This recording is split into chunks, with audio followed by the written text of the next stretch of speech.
Kia ora, good morning. Happy Easter Sunday. So,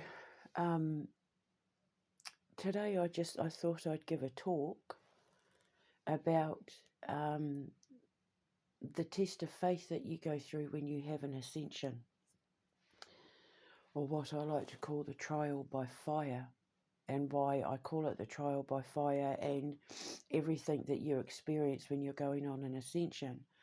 And even for those of us who are ascended masters, how God is always putting your faith to the test. Now, if you don't believe in God, if you don't believe in the Bible, if you don't believe in any of the Christian stuff or the Catholic stuff or the Church of England stuff or the Protestant kind of gods, like any of that sort of thing, that's completely fine. What I invite you to do instead, whoever you believe created you, the universe, ancestors, atoms, whatever, aliens, blah, whatever, none of it matters. So what I invite you to do is listen to my preaching, listen to my teaching, and blank out the word God and Bible and all the Christian stuff, all the whatever. This is just the easiest language I know how to talk to, appeal to the masses, because we're in the days of judgment, we're in the final days, before the birth of a new world. And those on an ascending path, those who have been chosen to wake up in order to save themselves, now is the time. So I'm doing my bit to help wake people up, because once they wake up, then their lives change for the better and the matrix comes down and they get to see the truth of reality for what it really is, and then they'll have more control over their lives and their decisions.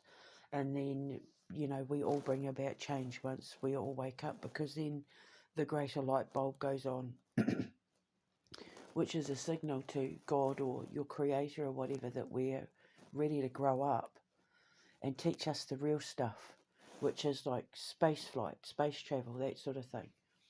Because we're supposed to be getting off here. We're supposed to be getting off Earth. We're not meant to be here forever. All the others got off and, went on to achieve great things in space flight and all that. So, like we're the last ones. We got to catch up now, because everything's going backwards with this solar system. So everything's starting to break down and we need to get off. We're the last ones. So why do we go through trials by fire? The high functioning creative empath. It is always going to seem like, no matter how hard you try, no matter what you do, no matter how hard you work, you always seem to be grinding on that treadmill. And you're not getting anywhere, and you're not advancing, and you're not, everything's always hard. And when you do get ahead, something always happens. And when you start getting happy, someone always comes back, or, why does it keep happening? It's because you're stuck in a karmic loop and you haven't learned your lessons, or you might know what your lessons are and you're choosing not to do anything about it, so it's your own fault. When you're chosen to have an ascension, you have to do what I call, I call it the Judas test, but it's pretty much a test of faith. And I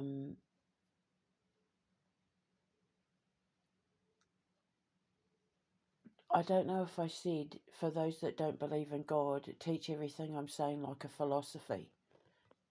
Turn everything I'm teaching you into a philosophy and not like theology, where it involves religion. Just use your mind to blank out the religious parts that don't resonate with you, and just think that I'm talking on behalf of historical philosophers, because the Bible is a philosophy, like the stuff that I know.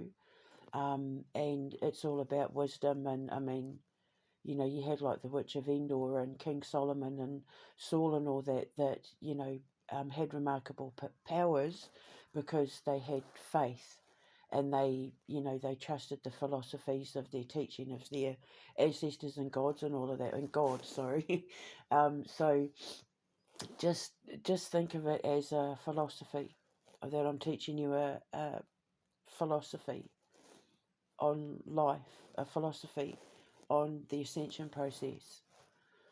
So, yeah, when you go through the trial, I call it the Judas test, because Jesus was the first one to make the ultimate sacrifice for his faith in his Father, for his faith in God, for his faith in humanity, to do the right thing with the sacrifice, that sort of thing. Now, you can look at it as God made a sacrifice. God did like a black magic thing and sacrificed his only son in order to be worshipped by the world, which, is a bit of a dark, twisted thing.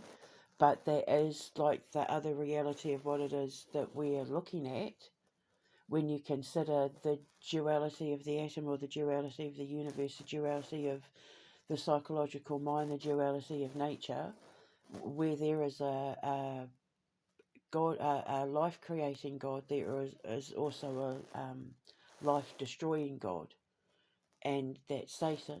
And you meet Satan when you piss God off. But there's a lot of child sacrifices in the Bible. There's a lot of very dark, twisted stuff going on in the Bible in the name of God that is absolutely incorrect. And we've been taught the complete wrong thing when it comes to our connection with God and who He is exactly, which was why I walked away from being a Catholic. I've told the story where I said to my mum, I need to find out if God is real or not, and she said to me, you'd be back. And I started laughing because I thought, I'm never coming back because I don't believe in God. I went on that journey, and then I discovered quantum magnetics, thinking that it was going to prove that God can't exist. And I ended up walking straight into believing that God is absolutely real. You just got to see him from a different perspective. But once you see it the way I see it, it makes so much more sense that you stop questioning it, because it sits right with you, it sticks. And when it sits right with you, when something happens in your life that sits right with you, when you do something that sits right with you, when you've made a decision that sits right with you and you're at peace with it, that's when you know that you have passed a karmic test. Because you've finally done that thing you didn't want to do. And Jesus was the first one to make the ultimate sacrifice in the Garden of Gethsemane. And that is where Judas planted the kiss on him in order to point him out to the guards. And apparently it is said that Jesus was so heartbroken at the fact he knew he was about to be betrayed by his best friends, that he sweat and cried tears of blood. So I call it the Judas test, but technically it's called the test of faith. But let's be honest, it's called the Judas test. It's the test of betrayal, which is the one thing that the human emotion can never get over. It's the one emotion, like people can get over hate, people can get over jealousy and greed and, impatience and all that sort of thing, but the one thing the heart can't recover from is betrayal. Because it leaves an indent, it leaves an indelible mark on the soul. And that's why we're given the ascension test, and we are constantly put through trials in order to test our faith. And test our faith. And how much do we trust God? How much do we trust our ancestors? How much do we trust our guides, our teachers, our leaders, the ones that we put our faith in to get us through this life, whoever it is that you believe in? How much do we trust them to get us out of these situations? Because you have to learn to give over control. You can't control 90.9% of the things in your life that you really wish you could. But the thing is, having too much control over your life can be a cause of mental illness. With narcissists and sociopaths and psychopaths, it's all about control. And when you need to have that much control over your life, that you have to control the minds and the emotions of all the people around you in order to help you pull off this game that you're trying to play, that's when it becomes unhealthy. So we have to learn to take the foot off the accelerator, and apply the brake just enough on our life that we kind of get to be in cruise control. Let Jesus take the wheel for a bit, Jesus take the wheel. Oh, now I understand that dream that I had a few years ago. I think I had a dream I put on Instagram where I was flying through the air like a dragon, and a voice said something about let Jesus take the wheel, and I was laughing because I didn't believe in Jesus at the time, so I was calling him Cheeses. Funny. That's funny.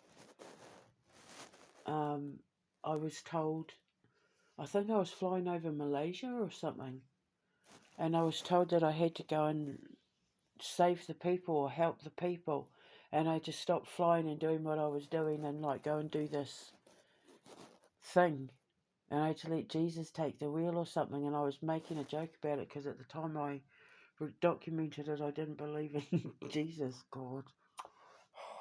Well, no greater time to remember it than resurrection weekend.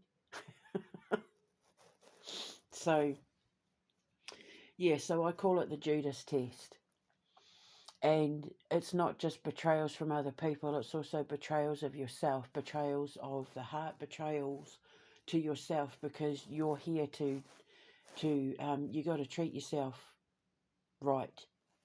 You've got to start respecting your body, you've got to start respecting your mind, and you've got to start owning up to your life choices and your decisions and why some of the things happen. Because if you're getting karma, if you're being taught these lessons and you're stuck in karmic loops, you've done things to deserve it. And you have to put your ego and pride out the window and just hold your hands up and say, okay, I mean, it was a bit harsh, really. It was a bit crap, but if that's what I had to do, if I had to go through it in order to learn that lesson so that it never happens again, fine, fair enough. And then you've paid off your karmic debt. And then you feel at peace with that decision, and it's lightening your load, off your conscience, off your psychological mind, off your emotions. It lightens your load. So you're put through these tests and these trials to toughen you up, but to purify you at the same time. So you go from a lump of coal, when you put pressure on coal, it turns into a diamond.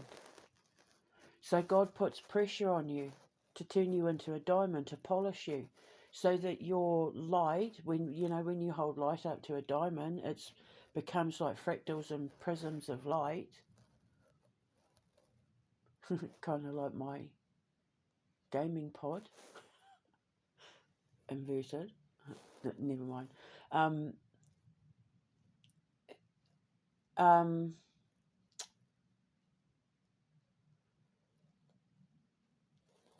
Sorry, I got distracted there because I keep thinking of my gaming chair. So when you hold it up to the light, when you hold a diamond up to the light, and you've got the fractals and prisms of light coming all off the place, I mean, that's what your soul looks like when you make the right choices, when you finally let it all go. It's like it decalcifies your pineal gland, it decalcifies all the atoms in your body, it sheds all the unwanted skin, it sheds everything, so that you just radiate beams of light, just like a diamond, shine bright like a diamond. Well, that's atoms. That's what atoms look like. The center of an atom. That's exactly what atoms look like. So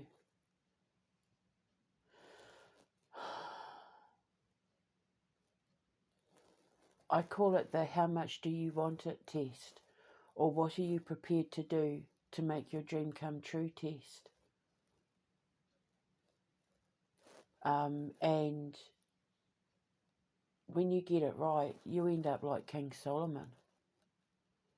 And he had the powers and he had the Midas touch, and he was able to unlock the parts of the Bible that the church don't want us to know about, that teaches you how to master supernatural powers, which is what Jesus came back with when he went off on his little quest between the age of 11 and 13, and they don't know what happened to him because he was in India and all that, learning how to master supernatural magic, turning water into wine and a loaf of bread, to feed a village and all of that. So, he could walk on water. He could weather any storm because he had faith. And it makes you unbreakable. Faith makes you unbreakable. And it's supposed to toughen you up. A diamond is harder than coal. And when you need to shine bright like a diamond, you need to be tough, you need to be hard, but you need to be polished in the right kind of way, that when you speak or when you put your light out there, the frequency is pure. You've become one with your soul, you've become one with light, you've become one with the birth of creation, which is the birth of atom. You're creating a whole new universe right in front of people's eyes. It's quite easy to perform miracles now if you don't put stipulations on what the miracle is that God is going to grant you to perform. I prefer these miracles because it's more scientific. I'd rather do these kind of miracles and have miracles that save lives than have a miracle where it's like I blink my eyes and suddenly I've got a Ferrari outside. I prefer the miracles I get to do. I'm getting really good at it now. Because I saw things in the Bible when I was learning the Bible that I could resonate with. They sat right with me. So I started reading it more and I started decoding things in the Bible that nobody's seen before. That when I put them in place with my physics, quantum magnetics, it created a prism of light for me that I was then able to turn into a philosophy and bring out a range of products and write a bunch of movies and books. And, once the Bible and I clicked into place, because it validated so many things that I had been saying all along about my ascension sciences that I was working on back when I called myself the Ascending Scorpio on Twitter. I've had time to figure it out now. And now I know what to do. And now I know my path. And all I had to do was have my last trial by fire, which was to defend my name, to defend my reputation, to defend my business, my ideas, my identity, my creative identity. I had to fight literally to the death, to be taken to the brink of death on more than one occasion, to prove to God what I'm prepared to do to have my foundation and save these children. And my last boss fight was with my husband, the man who was the start of it all. He created my ascension. He killed me, essentially. Having just learned the greater role that he played in what happened to me, I was thinking that he was a small character in this theatre production of my life, shall we say, having just found out that he played a larger role in it than even I realised. But my son Thomas taught me how to, quote unquote, play the game. And I just knocked that bitch out of the park, because he used to have a lot of control over me, and he's a Latin king, and he is a king, and I can guarantee you he will have put a hit out on me. But I don't care because I have the protection of Yahweh. I have the sacrifice video up on my YouTube. I'll put a link in the description box below. I think it was the day he was due out of prison. A falcon came down and sacrificed a blackbird right outside our window. And I knew then it was Yahweh. And Yahweh is the Latin King God. Latin King, Queen, Nation God. They swear allegiance to him. And the one thing gods don't like is when you swear allegiance to them and then do the opposite of the word that they preach.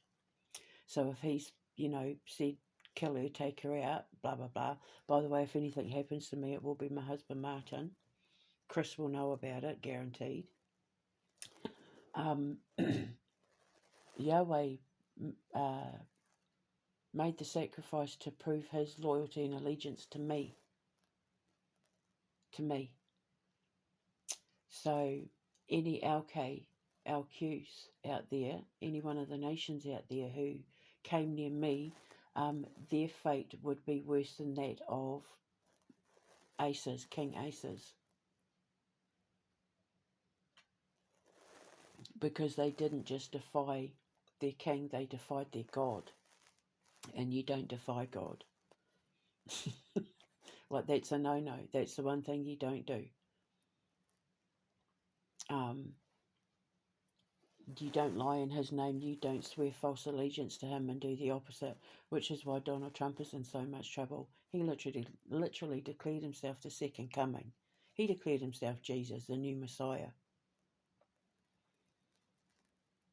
That's mental illness. He's not even been conceived yet. I'm supposed to be clearing the path so that his parents can conceive him safely somewhere in Russia.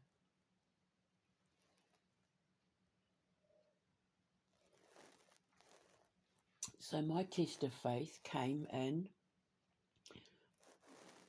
trust and honesty and lies, deception.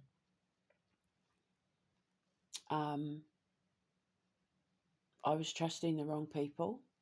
I was allowing them to, I wasn't seeing through the smoke and mirrors. I wasn't decalcified enough. I was so focused on getting justice with Chris and Martin, I wasn't seeing the greater picture with people like Elon Musk and Donald Trump. And I trusted Donald Trump. We all did.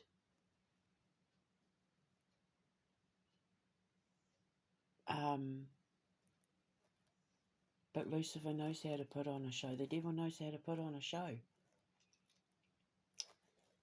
But now it's starting to show in his mental health. And the same with Elon Musk with their tantrums and, every time Elon Musk gets humiliated, planes crash. Have you noticed that? It's like he tries to distract everyone with the smoke and mirrors of plane crashes so that they'll look away from him, and then he can slip in and take over the FAA and build his death traps, and then he'll have absolute control over what crashes.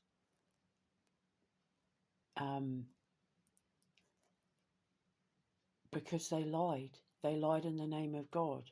They lied in God's name. They're trying to rewrite the Bible, the whole lot of them.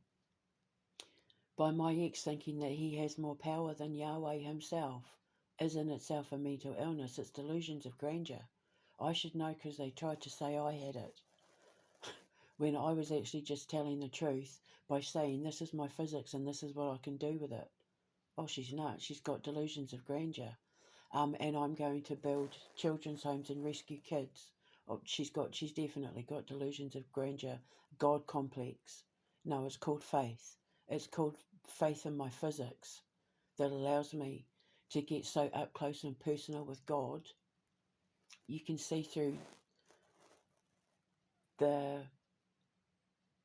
mind of creation. And when you do, it helps you achieve the most incredible things in the field of science.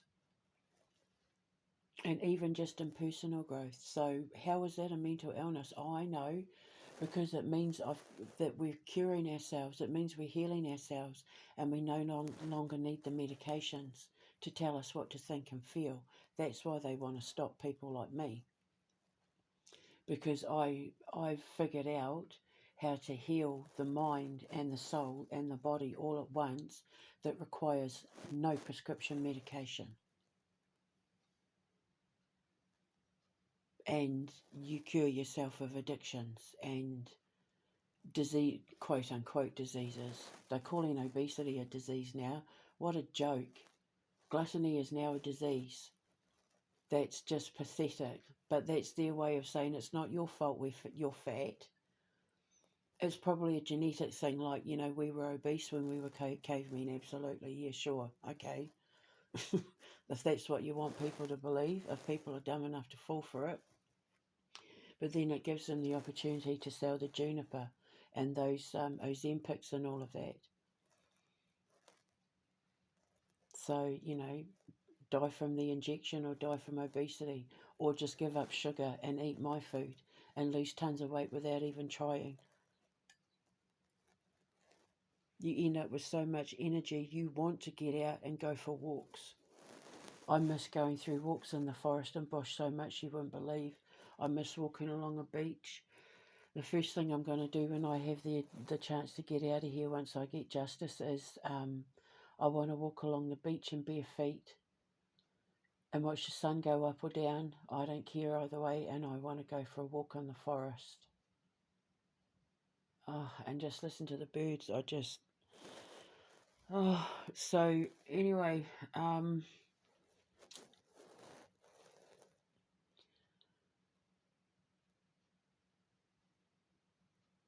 when I met my husband, he started my ascension, because I had to take a long, hard look at who I was letting in on my life and how naive I was, because as a high-functioning creative empath, your naivety will be quite high when you first start this. You will trust anyone with a sob story. You will fall for a lot of things very, very easily. And you can't fall for the tricks. And people will flash gold in front of you. And you're going to think that it's real. And if you fall for it, then you're the fool, not the gold. All that glitters is not gold, and all that is gold does not glitter. Remember that. And a great example of a trial by fire. King Nebuchadnezzar, when he wanted Daniel and the three, Shadrach, Meshach, and Abednego, when he wanted them to worship the gold statue, and they wouldn't do it because they said that they will only worship God. And because the king had said, if you don't worship my gold statue, if you don't worship me, my, my sparkly gold, and then I'll throw you into the furnace of fire. And they refused to do it, so he threw them in the furnace, and they didn't get so much as a scorch on them, because they knew that God had their back. And they saw a fourth person in the fire, and they knew then that they had the protection of the angel. And that's when Nebuchadnezzar threw himself down to the ground and realised that God was real, because he'd just seen a witness. He'd just witnessed a miracle being performed in front of him. And the three of them walked out of the furnace completely unharmed. And then Nebuchadnezzar had to eat grass in order to learn his lesson, because he was then humbled, So so then he gave himself over to God. So when you have these trials, you have to give yourself over to a higher faith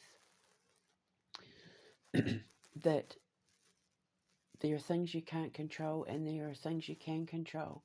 And with the things you can't control, it's with good reason, and you just have to have faith that whatever it is you're up against, it is with good reason, and you don't question it. And when you do that, when you just let all of that stuff go, it's like everything just starts flowing and falling into place, and you feel lighter with it, because you've released control which is like putting your foot slowly on the brake. You're releasing control. Sometimes you just have to take the foot off the brake and let Jesus take the wheel, or let karma take the wheel. And it's a very humbling experience, and you have to be prepared for the fact that when you come out of this, you will have zero pride or ego left at the end of it, because you will be humbled on your knees and stomach, because you have to be very, very honest with yourself and go, okay, so that happened to me because I did that, or that happened to me because of that, and and you have to be really honest. And I was an idiot. I was too trusting. I fell for the sob stories.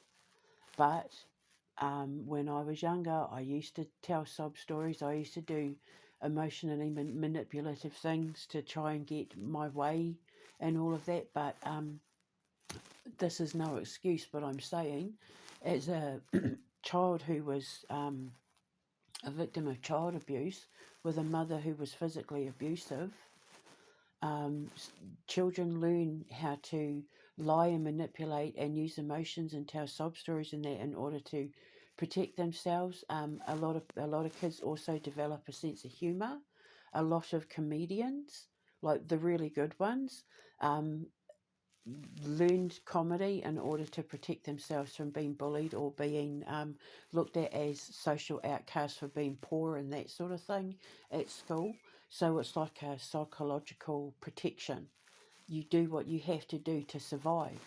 What are you prepared to do to survive is what it is, but the choices and decisions you make and the actions you take as children, it is weighed up against you as an adult. I promise you, children are pure and innocent. But if children are deceptive and doing things in order to get themselves out of situations where they're learning to have to control how they act and what they say and that sort of thing, that's control. That's having control of the situation. Which a child, it's unfair for them to have to do it, but the lessons in our lives pretty much start from the second we choose to start learning to walk and talk. Our parents can't teach us to walk. We have to learn to walk on our own. So the second we start learning, making the choice to start learning and communicating and walking and talking, school's in session, classes in session. And when you start learning to lie or tell stories or use emotional manipulation or fake cry. Remember my dad, I fake cried so I wouldn't get a smack from my dad. The one time he ever actually smacked, we absolutely deserved it and it wasn't hard. But I fake cried because he didn't hit me as hard as what he hit my sister. Yes, it was just like a tap on the thigh, like it was nothing, because my dad was the least aggressive person on the planet. But I fake cried. But those sort of things, it's emotional manipulation, and kids do what they have to do to survive. But when that carries over into adulthood, when you haven't healed that part of you, by the time you get to adulthood and start having children and, going out into the workforce and all that sort of thing, if you haven't healed any of that, that's when it becomes karma. And so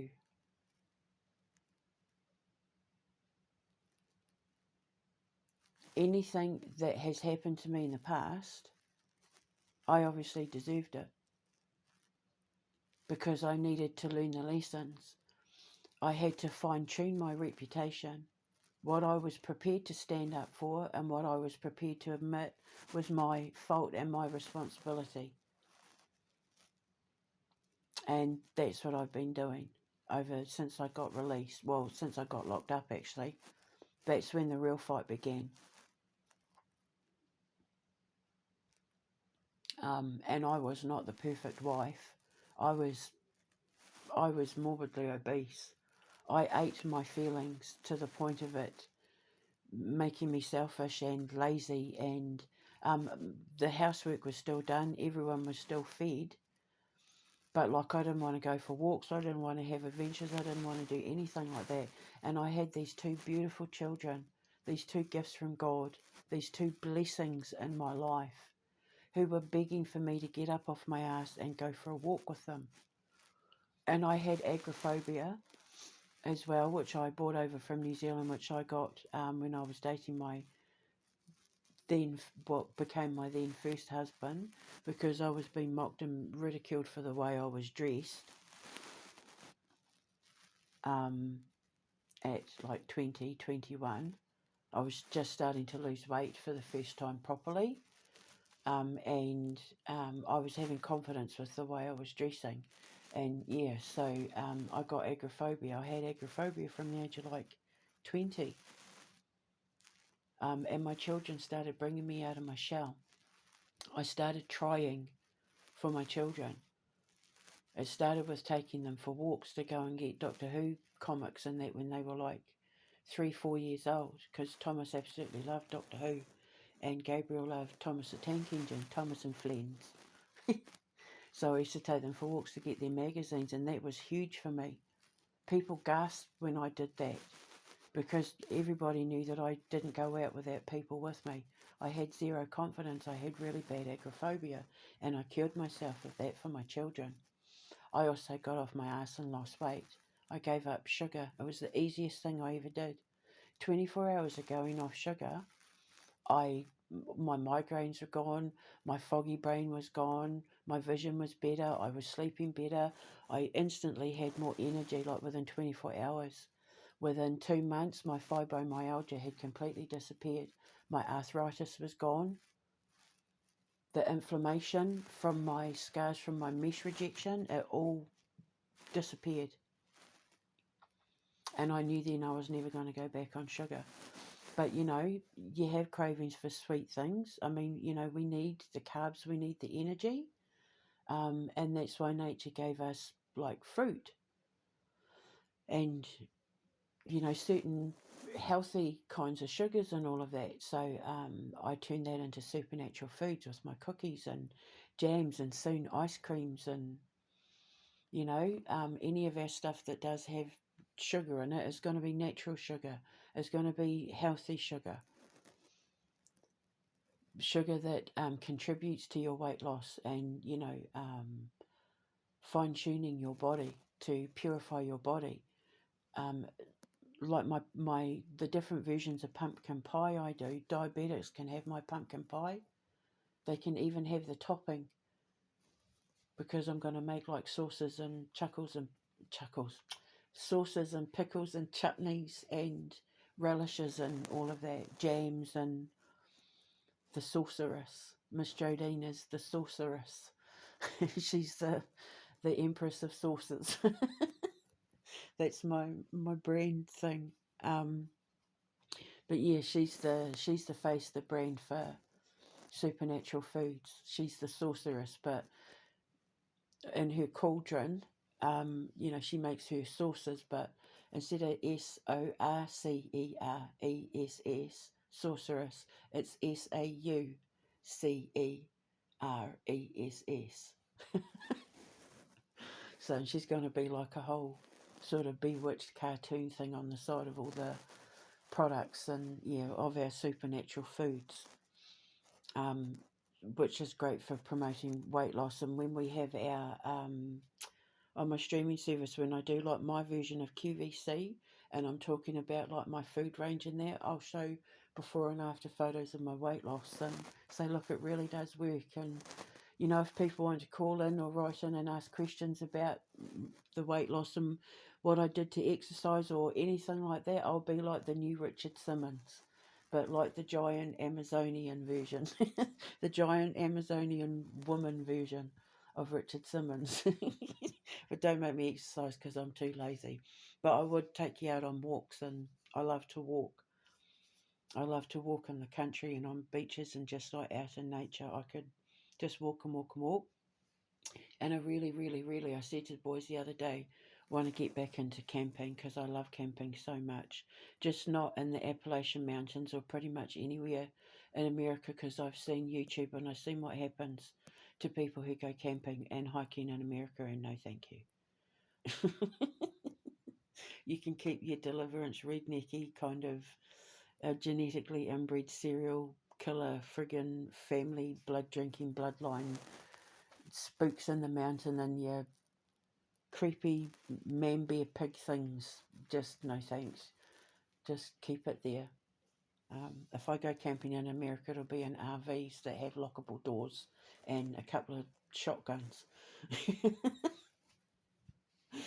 But anyway, yeah. So I had to face off. I had to square down and face off. I was told that my past was coming back, that I was going to have to deal with it in order to get closure, in order to get justice and move on. And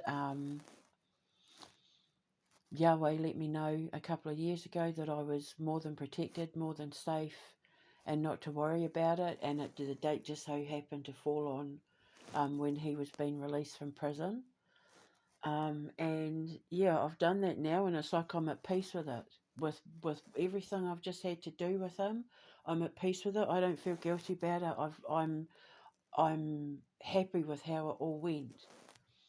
And, you know, mazel tov to him. I know he's got kids to other women now. I know that he's probably about to go back to prison now. And because he breached his bail conditions, he's probably going to get 26 years plus whatever he's done to me. So he'll probably never get out of prison. But that's his karma because he messed with me. Because people keep thinking I'm the prey when I'm the bait. So, you know, if you're going to mess with me, you can answer to Yahweh. And the beautiful thing I learned about the word Yahweh is that apparently they say that it's the closest thing to spelling what breathing sounds like. When you breathe in and breathe out, it spells Yahweh. YHWHY,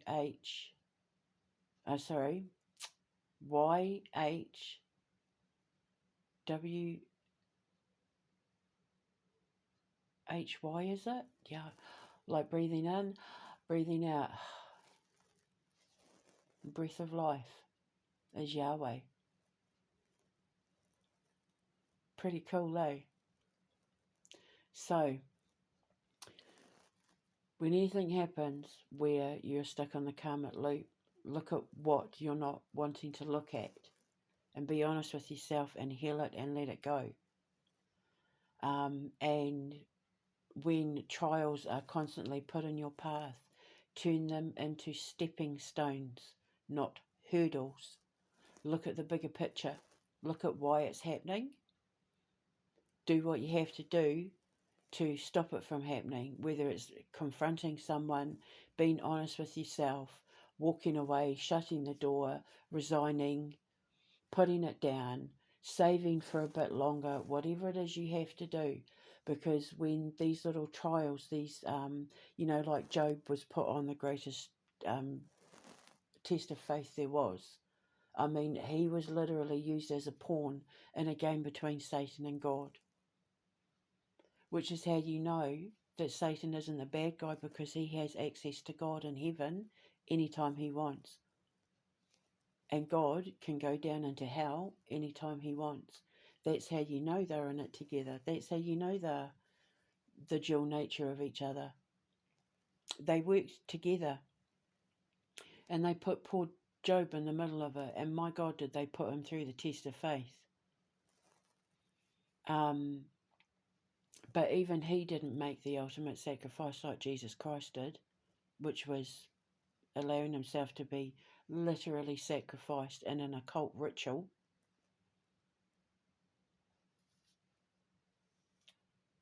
Call it a crucifixion, whatever. It's a sacrifice. Even executions on death row are a form of sacrifice. When you're taking a life to pay off a debt, to pay off a crime, to pay off for something. It's making a sacrifice to the gods. We will hand you this person's soul to pay off the crime they committed. That's a sacrifice. Or we will make this human sacrifice, we will sacrifice this life to pay off a crime we've committed. And God's like, no.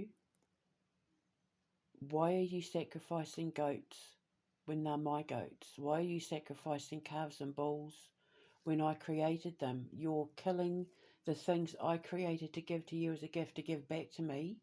You're giving me my own present. Like I gave you something and you're giving it back to me and saying, surprise, we gave you a gift. Why are you doing that? You know? So we're not supposed to be doing that sort of thing. We are supposed to sacrifice the negative aspects of ourselves, not other people. If we are to sacrifice other people, it's in the form of cutting ties, severing relationships, letting go of things that are no longer working for you, letting go of people that are holding you back and weighing you down and putting more drama on you and creating more situations for you to have to deal with. These people are not here to help you. They are not master makers. They are master manipulators. And as long as you're allowing them to control your life and your emotions and your feelings and your thought patterns and that, you're not in control of your own life. You've been caught up in a karmic loop with someone who isn't there to help you move along. They're there to help you stay stuck. So that's when you have to let them go. You have to sever the tie. You have to let go. And if you don't learn your lesson, then when your life goes wrong and nothing ever works out for you, you've got no one to blame but yourself. And you have to be honest with that and go, yeah, okay, fair enough. How much do you want it? What are you prepared to do in order to have your dream? Are you prepared to walk away from that job that pays a lot of money in order to follow your dream, where you're going to have to build from the ground up, which is what I did? Are you prepared to walk away from the relationships that you know aren't healthy for you? Are you prepared to be honest with yourself and say, okay, I hold my hands up. If that happened to me because I did that, then fair enough. Are you prepared to look at yourself in the mirror and say, you weren't always the best person because of unhealed childhood wounds? Are you prepared to heal those childhood wounds and look yourself in the mirror and say, it wasn't your fault? You didn't know any better. You are a product of your environment. You are the company you keep. And when you're children, you can't control any of that. But now the thing is, because my life lesson has taught me this science, this therapy, this philosophy, this new way of seeing religion and science, because I figured it all out, I can now hand the answers to the kids so that they can figure it out while they're still young enough to do something about it. I had to starve. I was made to appreciate food because I lived a life of gluttony where I stuffed my face full of food.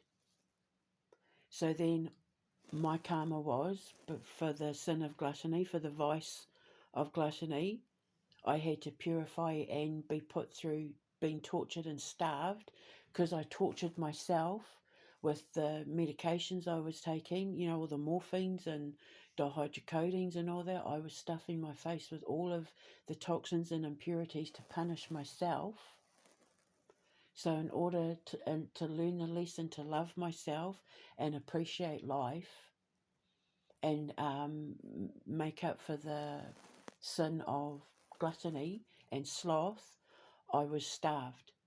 I had people come into my life, like my ex-husband Chris and the NHS, and I was put through situations and stama where I'm made to go long periods without food and that. So it's like, okay, fine. In the meantime, I got to develop, I lost weight. I've kept the weight off. It's kick-started my cells again, so now I'm healthy as, like, no diseases, no nothing. I'm physically very, very healthy now. My body's getting quite tight, I might say. Athletic kind of curvy sort of thing going on there. So I'm not too unhappy with how the body's going. But I also got to develop a whole range of food, because you learn to appreciate food when you go long periods without it. And so I got to develop a food range. So the balance, every action has an equal and opposite reaction. So when I was fat and lazy and stuffed my face, the karma for that is I got starved and had to go long periods without food. But the dharma for that was I got to develop a food range. Do you see? See how it all works out? Every action has an equal and opposite reaction.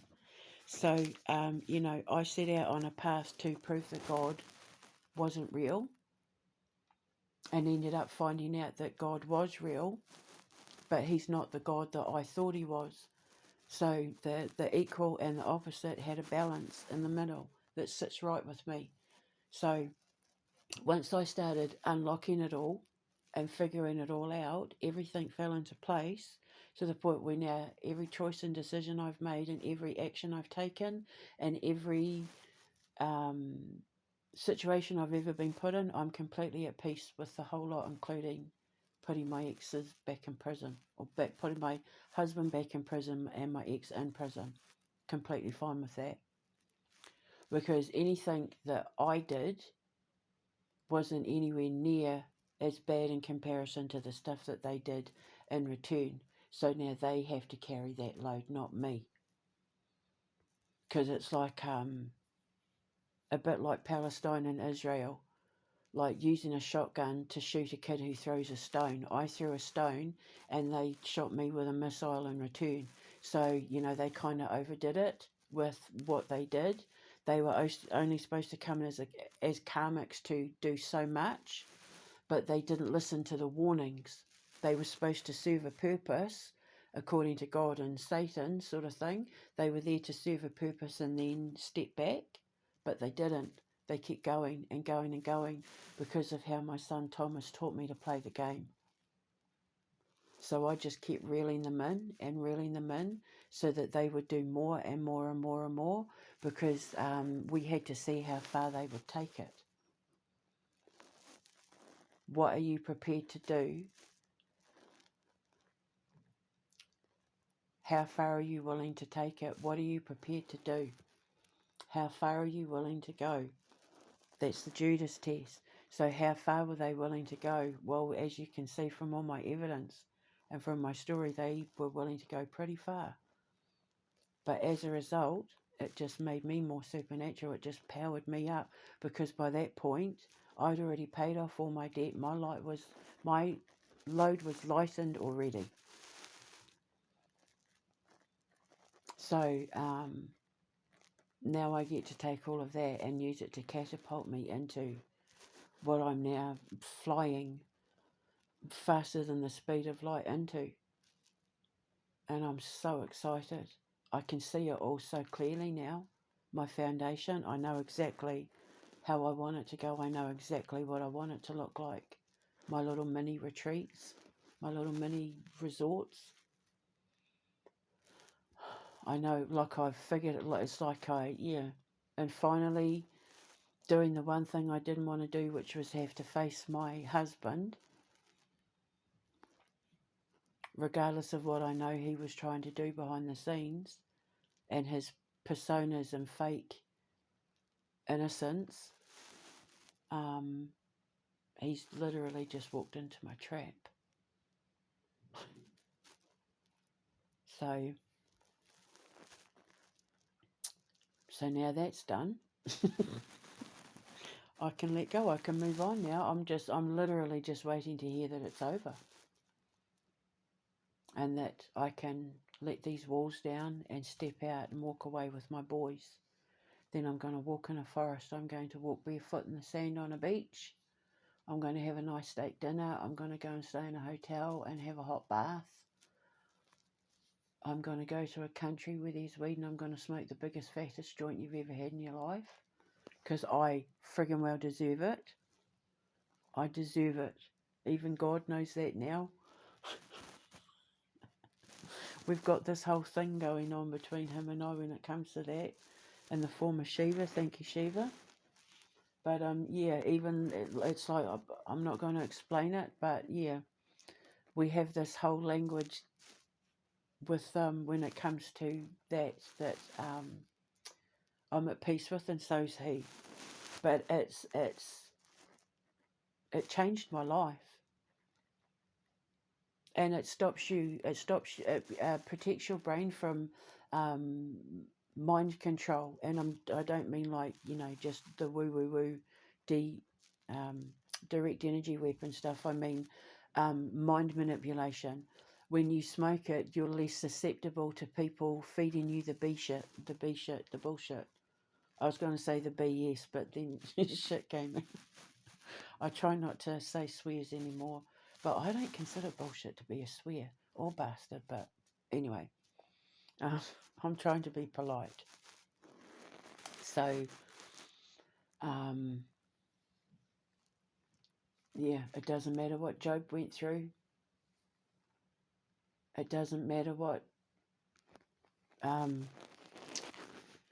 Daniel and that went through. It doesn't matter. Like, none of them made the biggest sacrifice like Jesus did. And he was alive. He had to witness his own sacrifice, and then took him 3 days to die. What a horrible way to go, and he did it for God.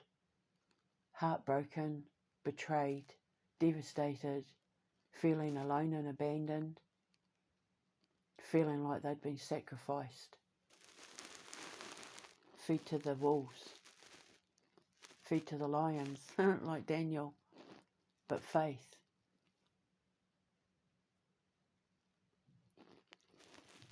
Made them survive against the odds. Jesus, in the form of the Holy Spirit, in the form of his message, in the form of his lesson, in the form of his trials, he survived it. He came out owning it. He has the ponage when it comes to ascensions.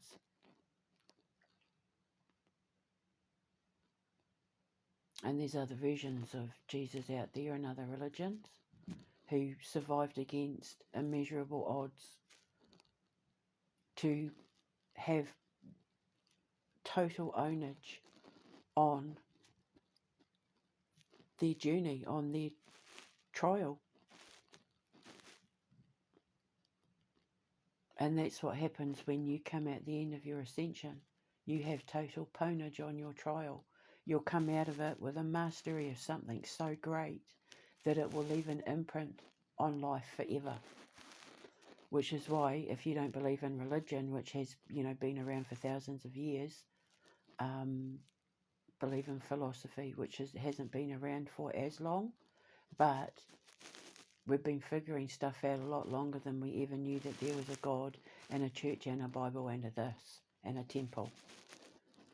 Because we were having to navigate our way through life and through evolution, when the second we decided to come out of the ocean. So philosophy came first. But religion is the one that people knows more about because of how it was preached. So this is my sermon for today. The trial by fire, the Judas test. What are you prepared to do? How far are you prepared to go in order to get what you want? Because your choices and decision are either you're gonna take the high road to do it, or you're gonna take the low road. The high road is the hardest slog. The high road is harder because it's going up, so it's going to put a lot of pressure on your body. You're going to have to fight really hard to learn how to breathe air. The higher you go up that mountain, to get, when you stay on that high road, it's going to get really hard. You're going to ache, you're going to sweat, you're going to cry, you're going to stumble, you're going to run out of air, you're going to feel like you can't breathe the higher you go taking that high road. But when you get to the top, the view from the top changes the way you see the whole process forever, just like childbirth. If you've ever been pregnant and given birth to a child, all that pain, all the changes your body goes through, the contractions, the labour pain, all of it, the long nights, the sleepless nights, the weight on your body, all of it, the whole thing, the hormones, everything.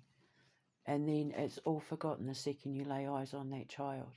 It's like none of it, it's like it all just washes away. That's what happens. All you see is like, I always say that the love a mother has for her child is the closest thing you'll ever feel to God's love. And when you first lay your eyes on that baby, when they come out of you, it's like that instant connection with God. Then you know love. You don't know love until you know the love of looking at your child for the first time.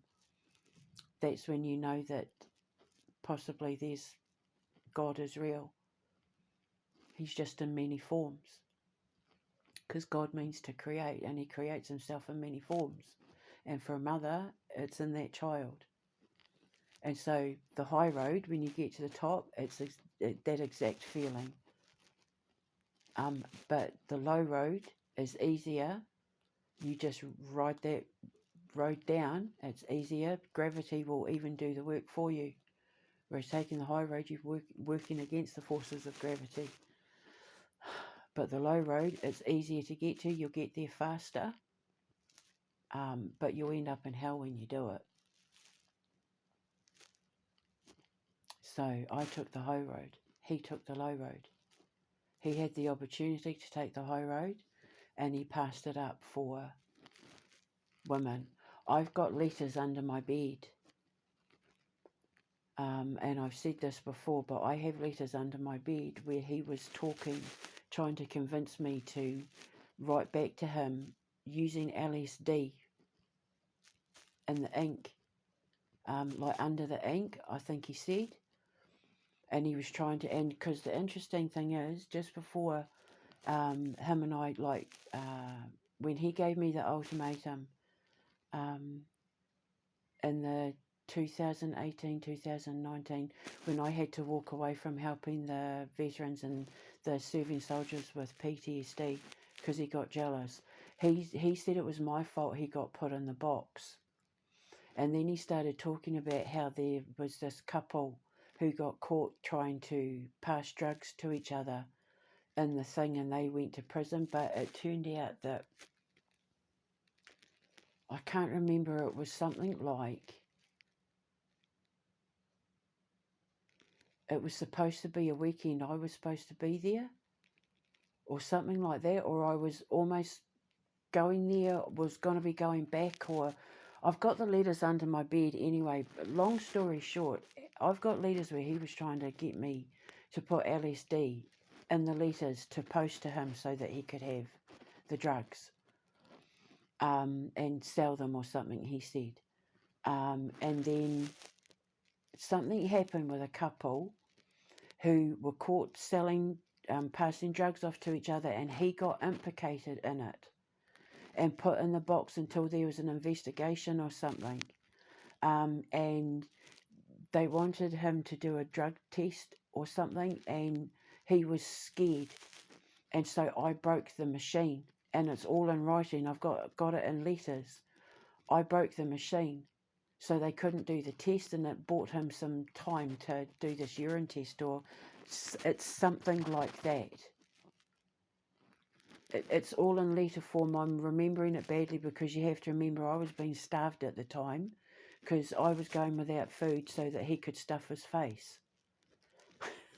And I was also being a victim of domestic abuse, Stockholm Syndrome, and I didn't realise how badly controlled I was being through Martin and Chris's manipulation. I didn't know they were working together. I didn't know any of this. I didn't know the plan for them to do what they did to me went back so far until I had to do my own investigation. But then I started to realise that maybe because he was saying that he got a lawyer and that he wanted to pursue this lawsuit because he had been accused of being involved in this drug deal or something. But I've got letters under my bed where he was trying to talk me into putting LSD on. I mean, where the hell am I going to get that sort of stuff from? Okay, I said to the police, I admit that I smoke a bit of weed every now and then, but that's a plant. God gave it to us for a reason. You know, when he puts it on the planet free, like when it's just there, we're allowed to use it. It's for medicinal purposes. You know, so yeah, okay, big deal, but that sort of stuff, absolutely not.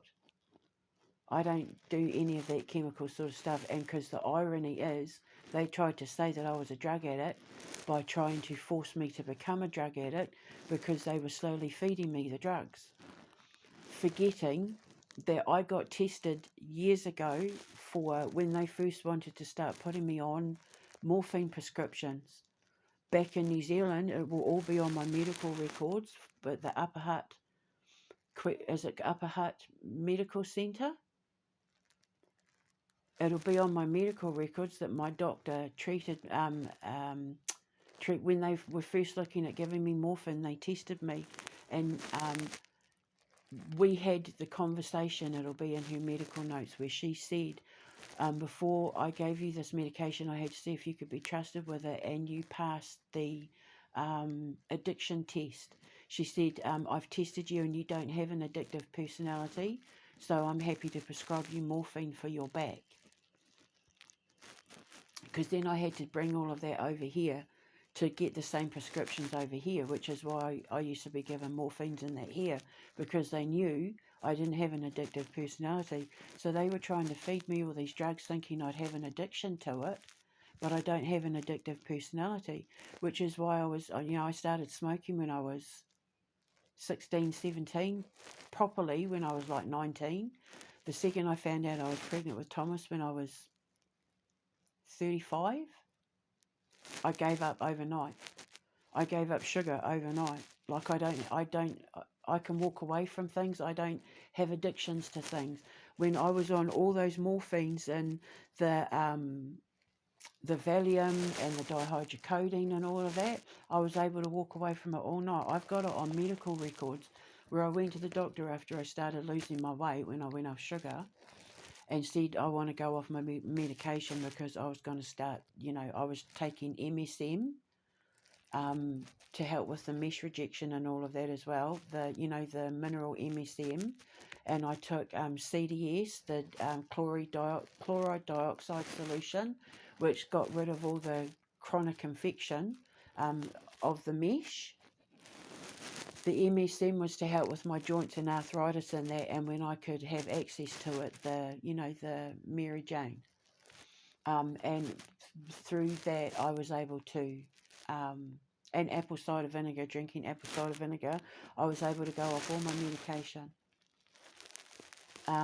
And they said to me that they would have to put me on a withdrawal drug treatment program because I'd been on these strong drugs for so long, my body was going to go through withdrawal symptoms, and I never went back, and I never took them again, and now I can't take anything. Like I can't even have ibuprofen gel because my body is so purified and cleansed of chemicals, and all the food that I make myself, and I know what's in it. So my supernatural food range in that, it really does do amazing things. And my pumpkin pies, I've got a whole range to cater to all kind of diets and all of that. I really think I've done something with my pumpkin pies. I think they're going to sell quite well in my bakery. So a lot of things have come out of everything that happened to me by me not speaking up, by me not giving my wounded inner child a voice to let out that primal scream. I held myself back, and now as a consequence I've learned to speak bitterly, I've learned to speak better. You know, I took elocution lessons, and I mean, I'm not a polished pearl, obviously. I've still got to let some of me be me, but yeah, I don't speak the same, I don't act the same, I don't carry myself the same. Everything about me has changed because I learned to love myself, because I started to value my journey and what it was I was bringing to the table for my children, for my legacy, for my life purpose, and for my God and ancestors. And now I'm happy to do it. Nervous as hell, don't want to be on stage, don't want to be having to like face crowds of people, but I know it's coming. But you know, when you learn to stand up and fight for yourself, you become unbreakable. Nothing can get past you, nothing can break you, not even the people who used to have all that control over you back when they were domestically abusing you and emotionally abusing you and manipulating you. When they had all of that control, they have no control over you anymore. Just like the beast with red eyes, you have no power over me. And my husband's just learned he has no power over me anymore. I have the power in the palm of my hand. And I've got those letters now. And I'm ready to go. I'm ready to stand up and fight for it in court. And I want to see him and everybody else he got involved held accountable to the fullest extent of the law, because him and my ex-husband allowed pedophiles around my children, encouraged it actually, and they used my children as human shields. And you can say and do what you like to me, but the second you bring my children involved, that's when you turn a mother supernatural. So here I come. I'm ready. I passed my trial by fire, and now I'm on the march to victory. So don't give up, never give up, never give in. Don't let anyone tell you you're something that you're not. When it comes to your reputation, fight for it. But do it with faith and let God control your path. Let your ancestors, whoever you believe in, let your philosophies and theories guide your path. Don't control it. Don't go looking for it. Let it come to you. Let it drop in your lap. Let it find you. Because like attracts like. And when you find what you're meant to find in order to help you heal, in order to help you grow, it sits well with you. It sticks. And you're okay with it, and you're happy with it, and you make peace with it. When it sticks, when it feels right, when you know that it's done something and it's brought you peace and it's lightened your load, that's when you know you've made the right decision. That's when you know you've passed a trial. You've paid off karmic debt and you've passed a major trial. So be proud of yourself. It might be 2 steps forward, 3 steps back, but the 3 steps back is because you have to see things from a wider perspective. You have to see things from a different point of view, a higher perspective. Then you can see the glitch, you can see what needs to be fixed, and then you turn the obstacles into stepping stones. And that's when you start climbing the high road. You're taking the high road. So don't fight the process. Take the trial. Honestly, I promise you'll be so glad you did in the end, especially with the unbreakable faith. The strength and the faith that you get as a result is worth it just on its own, let alone what you discover you are and what you're going to have as a result. So if you don't believe in religion, just think of it as a philosophy. Think of them as philosophy teachers, like masters of philosophy, like Socrates and Marcus Aurelius and all of that, and Buddha, because Buddhism is a form of Stoicism. It's natural. It's just more nurture based. So, yeah. So anyway, happy Easter Sunday. God, I really wish I had a hot cross bun now. Okay, so that's your lesson for today. Lovely little sermon there. So I'm going to let you go. Have a beautiful day and know that you are loved and I've got your back. And when I'm out there with my radio shows, and I'd like to go around and maybe give like talks and all of that, and do meet and greets for people that have questions one day, because I know it's coming and all of that. So just listen, because I'll be putting it all out there on my radio show, on my podcast, on my streaming service, all of it. So here we go. Are we ready? I'll speak to you later. Have a beautiful day. Ka kite anō.